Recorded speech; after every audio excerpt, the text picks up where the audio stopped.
Welcome back to Gatekeeper Media's coverage of the Women's Open of Maryland, edition number 5 here at Seneca Creek State Park.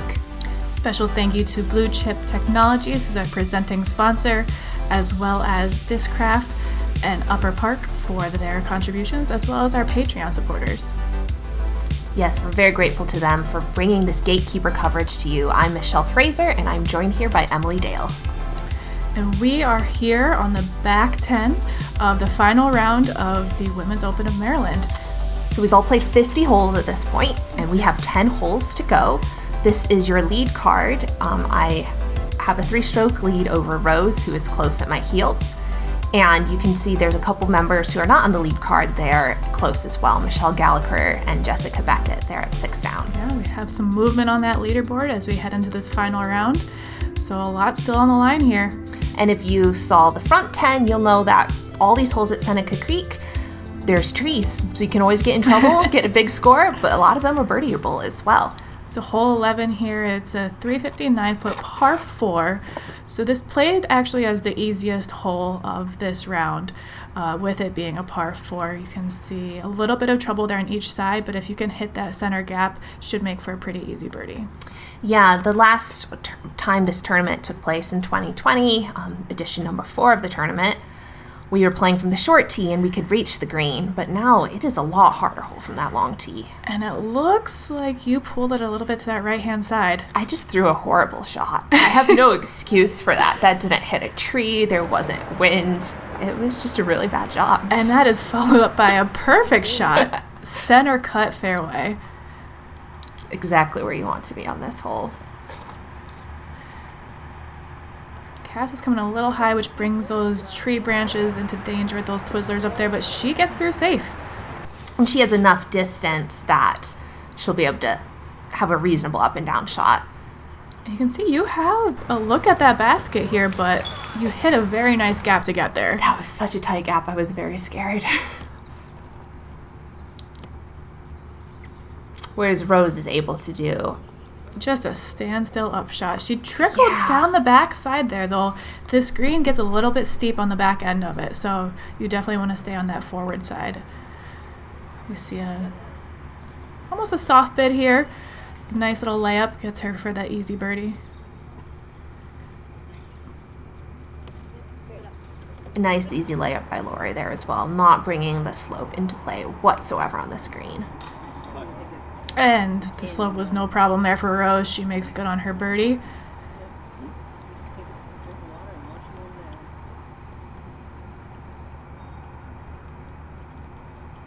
So as we mentioned in the first video, Seneca Creek Disc Golf Course is a 27-hole course, which they expanded to 30 holes with some temp holes to accommodate more players at this tournament. This is an A-tier. It's hosted A-tiers in the past, even back in 2001, hosting part of the inaugural National Tour series. But because it's a state park, it is cleverly done in tournaments to always leave 10 holes open to the locals while the other 20 holes are in play here. Hole 12. We're heading into hole 12. It's a 363-foot par 4. You can see it's a tight turnover off the tee. Definitely some tight little trees to contend with as you see that gap there. You don't want to push too straight because you're going to get caught up in a lot of bushes as we see. She might be fading out there. Oh, she gets a good kick though.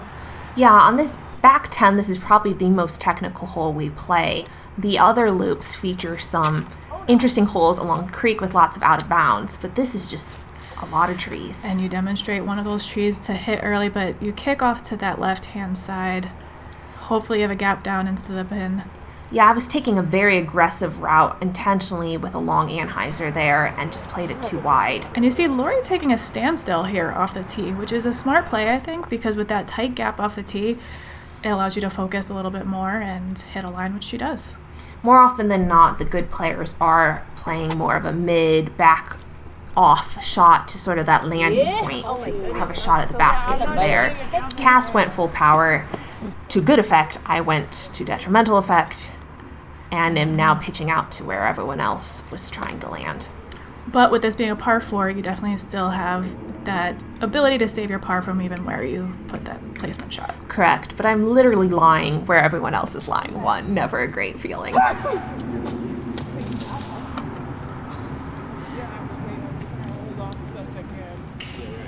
So a little long there. This is a very tricky upshot because you've got the downhill slope as well as many trees to navigate. She'll have a little downhill putt there for her birdie, and you're throwing your third shot. You sit nicely there. That is a skippy green, so easy to skirt quickly past, especially if you're coming in hot from where you were.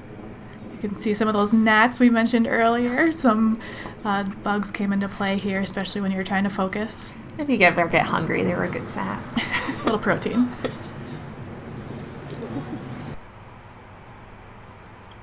You can see some of those branches that she has in contention with her look at her putt here. Keep in mind, this is a birdie look, but leaves it a little right. Rose also looking at a birdie putt. A little bit of a death putt, though, downhill. That green gets quick, fast, and can roll into that brush. As I'm pulling a gnat out of my eye in the background. We wouldn't have noticed if you didn't call it out, but now everybody's going to see. And she makes good on that putt. That was and she's very happy with it. That was very brave, and especially as I'm looking to just try to clean up a par, she's gotten a stroke on me, at least a stroke on me here. Lioi coming in a little bit high. We mentioned previously this is A tier, a lot of added cash on the line, over $5,000 added by BlueChip Technologies alone. And we're coming down to the wire here. We're starting to focus. Every putt is going to count. Absolutely. And you're still dealing with some gnats in your eyes as you're going in to get ready for your putt. I think I actually let Lioi putt in front of me even though I was further, so I had time to get the gnats out of my eye. Didn't bother you in the slightest, and you're able to save that par. Yep, but Rose has closed my lead to 2 strokes. Pretty exciting here with 8 holes to go. Absolutely. As a fun fact, I lost by 2 strokes the last time this tournament was held in 2020. Sarah Hokum took it down. There were several touring pros here, and it was a blast. So I'm out here for revenge, and we'll see what I can do.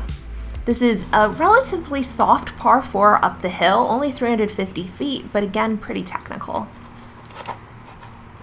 We just want to call attention to how beautiful this course is. It's maintained incredibly. Mr. Bill Underwood is one of disc golf's truly unsung heroes. He contributed over 5,000 hours to Seneca to just mow, limb, weed whack, and pretty much everything else to make this course look absolutely stunning. I saw him out on the course last time I played this tournament and this time as well in the days leading up to the event when I and others were just out practicing. He and many other volunteers were out putting the whole course in shape.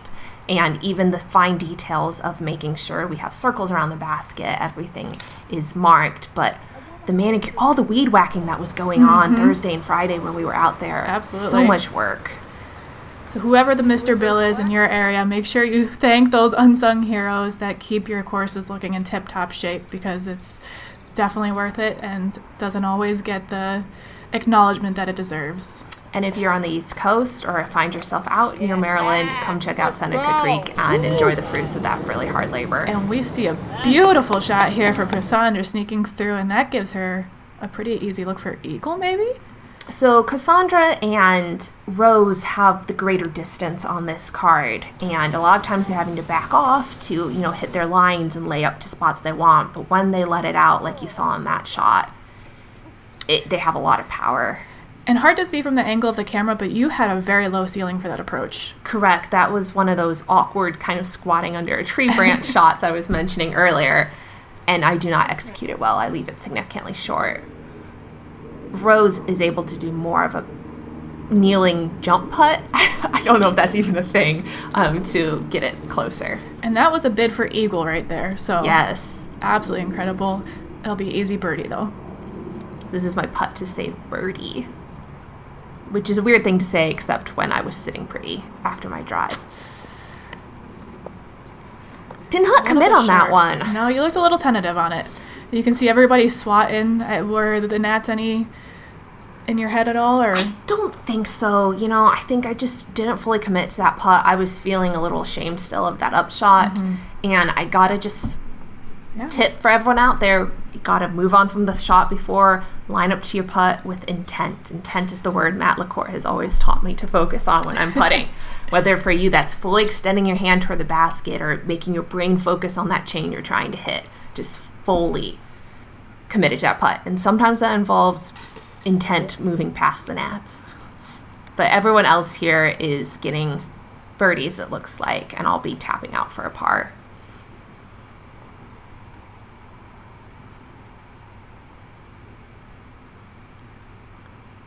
Now, we mentioned there's 80 women playing in this tournament, from juniors to professionals over 50.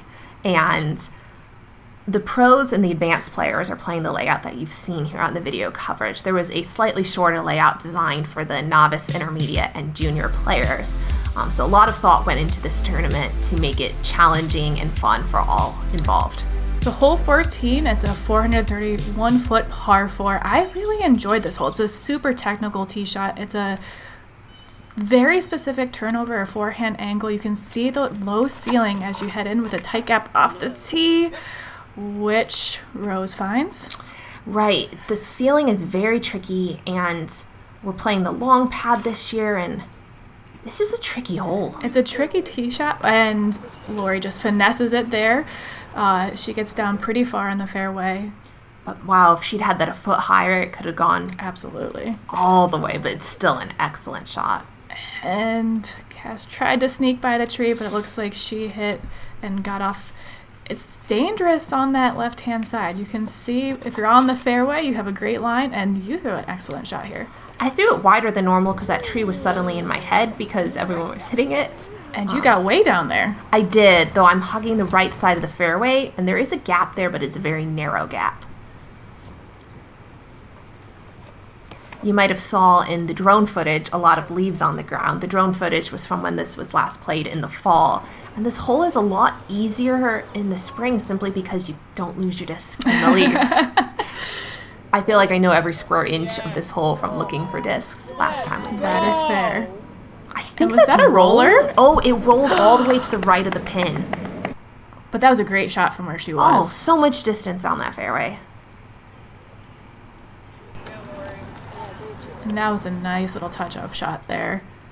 Yeah, Lioi has just really dependable short game like that. Oh, and you snuck through those branches for your up shot. Nice little forehand up shot from you. Yeah, don't you see don't it often. No, you know you don't.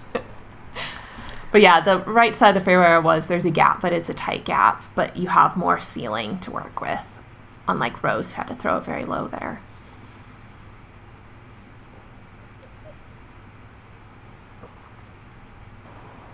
And Rose is only one stroke behind me going into this hole, so we're both very focused, I think, also on what each other are doing as she's running that long downhill putt that we saw. But she's a good putter, so should be able to make this back. Yes. And you can see in the background some of the other cards, some of these holes pass each other, so it's always nice to wave at the other players as you go by because, like you mentioned, 80 female players here was absolutely amazing, and just the camaraderie that we were able to form and getting to meet people from all over was such an incredible experience. Yeah, and I'm in central Pennsylvania now, having just moved from eastern PA, New Jersey region. So for me, it was a reunion with all my friends from the East Coast, and then people came as far away, as we mentioned earlier, from Utah or Maine. My mom came in from South Carolina. So the whole round is just waving to your friends and having a lot of fun. Absolutely. You can hear all the giggles. Everybody's having a fun time here. And it looks like you're going to clean up for your birdie here. I am. Hi, I'm Lori Merriman from Pittsburgh, Pennsylvania. I'd like to shout out to my sponsors, Innova Discs, Chains or Die, and Keystone Disc Golf. Heading into hole 15 here, this is a 200-foot par 3. So this one is actually a temp hole. You can see it tucked in there. So unlike the hyzer that we've played in the past, this was made a much more technical hole, though a lot shorter. I found it played a whole lot harder. Absolutely. It's just a straight shot. It looks like it's right. And you say harder, but you just finesse that. It's a little short, but I was playing it a little scared because I bogeyed it the first round. For such a short hole, that's painful. But yeah, you really just want to throw a putter or a mid dead nut straight. and then hope it lands as well as Cass's shot just landed there. And that was a great shot there from Cass. Great control on that shot.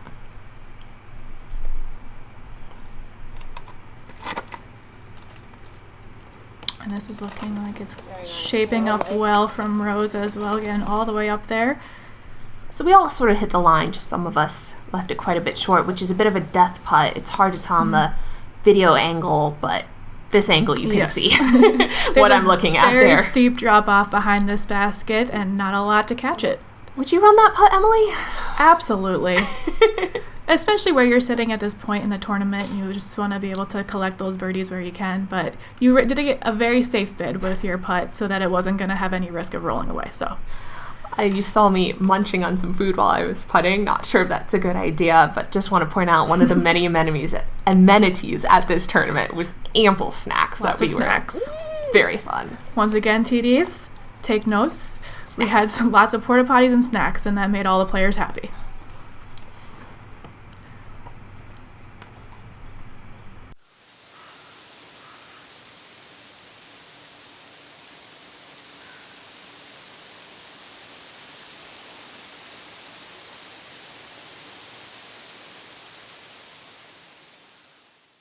Hi guys, Ricky Wysocki here. We are starting the Saki Bomb Foundation. The main goal for me is to really give back to the sport, start kids from a young age, and expose them to the great sport of disc golf that we all love.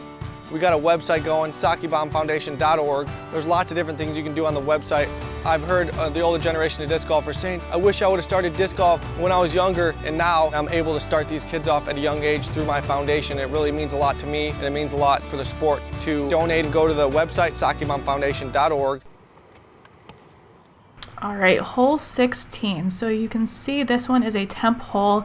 We have a Mando on that first tree. We're not using the Mando with the arrow in the back, so this was a made Mando. You can see the pin is fairly straight, but again, it's a very tricky shot. It's downhill, and there, once again, we have the Seneca Skippy greens. And there are many ways to get to this hole. Rose is going to show us the forehand route. Cass showed us sort of the straight at it route. So the forehand route, I think she was trying to go left of the tree with the arrow on it, which again, that's a Mando for a different layout. So many ways to get to this hole. As you can see on the signs there are more sponsors than were shown even at the beginning of this coverage. We'd like to shout out a few more, including the Nova Disc Golf Association in Northern Virginia, Michael Sullivan, Rice Properties Group, Brenda Willigan, Steve Gantz. Just a huge amount of support that went into this tournament. And Brenda was actually playing in the event as well, in one of the amateur class divisions. She's a local and a lovely lady.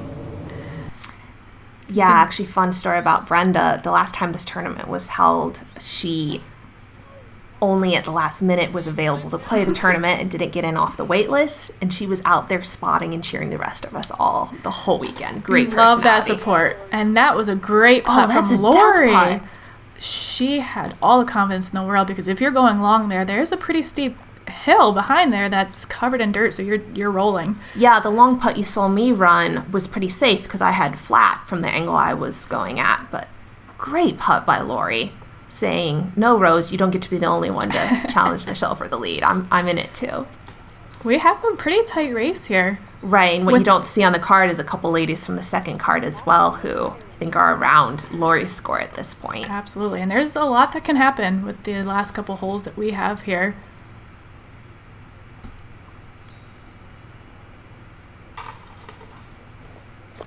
Rose tapping out for her par. You'll be cleaning up for yours as well. You go to that turbo putt for your short tap-ins. I missed too many short putts in tournaments that I needed a different style that let me look straight at the basket, fling my hand straight at the basket. And it's a nice skill to have. There's some elevated baskets on the earlier loops of this course, as we see Cass fixing the basket there, Good making job. sure the chains are sitting for the next person. So hole 17, another uphill hole we haven't seen for a couple holes, but what goes down must come up, so back up we go. This is a par 4. One of the key features of this hole is that large cedar tree you see just to the front left of the basket. That's very critical on where you place your upshot as it comes into play on the putts. Absolutely. And again, we have a pretty tight fairway off the tee with some low ceilings, so it really makes you shape a And we see Lori hit that early tree, which looks well loved, but it makes for a very technical tee shot, but very rewarding if you can get through. And again, this is, just so much shot control. Not only the left-right to avoid those trees, but you need enough height to get up the hill, but not too much height that you get caught up in those branches. And you see Cass getting up. She gets into a pretty clear spot. As she leaks a little bit left, but it does open up, you see. Yeah, I didn't even know you could get to those bushes. I don't have that much distance. She had a lot of power going up the hill there. Oh, we see Rose finding that same tree. Yeah, she was throwing full power there. She went hard, and thankfully she sat right down, though. No kick. I definitely get that too high. Yep. I think it's very easy when you're throwing a tight gap off the tee to tend to release with a little bit more hyzer than you intend to throw. Especially when you're intimidated by two people in front of you hitting a tree with that many dents in it. Absolutely. You can see here, these haven't been the first people to hit this lovely tree. Rose has a lot of work to do just to get this far up the hill now from a standstill shot. I've never been over here before, so this is an interesting shot. And you unfortunately find yourself on that poor side of the cedar that you mentioned in the beginning. And normally I would be upset about having thrown over there, but from my lie, I was just tickled to get it anywhere close to pin high. Are you thinking about your putt as you come into this? You have a lofty putt, but you have a low ceiling. Is it in your head at all? I'm pretty sure I don't have a putt from over there. I'm pretty sure I'll be laying it up. And yes, I am sitting there back there thinking, how much am I willing to run this putt? So you can see here where we mentioned earlier, Cass had leaked off to that left-hand side, but it did leave her an open up shot into the green. Because she had so much distance on her drive, it was a reasonably straightforward up shot, but a nice forehand. Here is that cedar, and that's exactly what can happen. Those branches are tight. And you with a forehand putt. Yeah, after seeing Rose's putt too, I'm like, I cannot risk hitting it, and the forehand will not hit a branch, though it probably won't go in. And you see me laughing in the background there as Lori taps out, having put her up shot in the smart place away from the tree. Especially for those who don't know Michelle or don't see you play often, forehand is not something that comes out too frequently. So for you to make that putt, I love to see it. So I have to give a huge shout out to my mom for having me occasionally practice those forehand putts, mainly when we get goofy and bored after putting normal putts together. Well, it's working. Your trick putts are winning. And that was a great birdie to get for you. Pulls your lead a little bit more as you head into the 18th hole. Yeah, so Rose was, 2 behind me going into that hole. So this is the first time I'm starting to feel like getting a little safer, but 3 holes to go, 4 strokes. Not a given here at Seneca. So hole 18, this is a downhill par 3, 380. You can see we have a Mando tree to contend with on that right-hand side. We have to go left of the Mando, and you see the shot flexing out. Oh, I need a little bit more turn in there, but she gets all the way down there. Right, so she's pin high and left. What we're trying to do, for those of us who can reach this hole, is turn over there at the beginning like I'm doing and give it enough space so that when it fades back, it'll hopefully stick somewhere close to the pin. And that looked like a great shot from you as well. Are you going to curl up to the basket too? Oh my goodness. Okay, this makes more sense now, because when I got up to that shot, I was not sure how I was that close to the basket. I thought it was far left. What a lovely roll. Ground play. And we see sneaking off early left here, which can get dangerous, but it looks like she dropped down fairly safe. Right, she'll land in the fairway, but that is... I think she is short. Yes, she'll be having to still throw around that Mando now. But yeah, that is the risk on this hole, is if you fade off left early. If you fade off left as far as casted, you're fine. But Lori got a good drop in the fairway here. And this hole does play downhill, so if you're really attacking from back even where that drop zone is, it's very easy to go pretty deep, which can get you on some other fairways. Lori has a great touch on those long jump putt layups. And you can see those trees coming into play there with her jump approach. Rose unfortunately had a bad hole and is following it up with an uncharacteristically bad hole from her after playing a very, very good round. Yeah, she's definitely a strong player, and you saw that through all of the holes earlier. It's just sometimes this course can get you. Cass has an easy up and down. I, after that advantageous roll, have a relatively easy putt. And that's a nice birdie on this hole. Yeah, that's definitely the closest I've been. When I've had a good shot before, it's been more outside the circle left, like where my disc landed to begin with.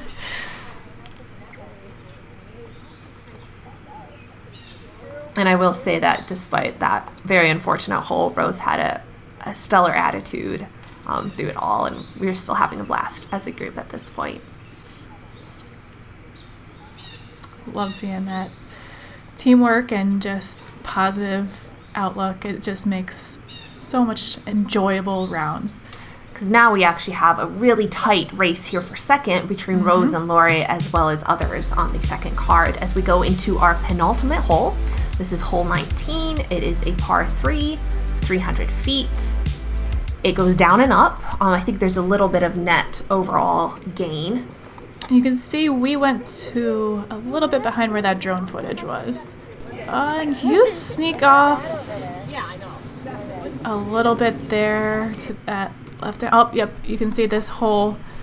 You have that tree to contend with in the middle. Do you go right or left of it? Or do you try to go right or left of it? So in practice, I tried to go to the right-hand side of it because I do like that hyzer play, but in my round, I actually went for the anhyzer shot, and it worked out very well. So I'm making a last-minute decision on the tee pad, and it normally doesn't do what I plan on it doing.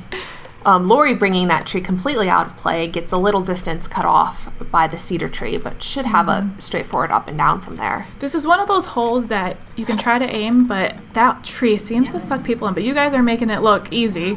I don't know. I've seen a lot of tree kicks there. Yeah. It sucks them in. Well, Cass got the tree kick, and when kick right, this is what you get. Wow, she went the low route. She had enough. That's a lot of power to get up the hill. Stand still and all. Sorry, Lori. Trying to get it in before you putt it. And that's a nice upshot there. And here's what you're left with. Yeah, so the kick wasn't too bad for me, overhanding a bit. Rose with the best drive, though, the cleanest. And just a little too far for any of us to really run those birdie putts there. But looks like some tap-in pars. With one more hole to go here at Women 5.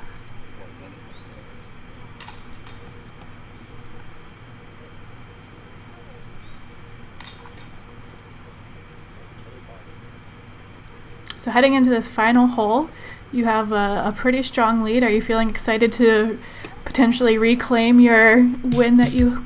Oh, that eluded me, yes. I'm feeling pretty triumphant now. This is relatively straightforward par 4, definitely birdieable. Again, plenty of trouble to get into. It's all about height control off the tee here. You're trying to throw it low.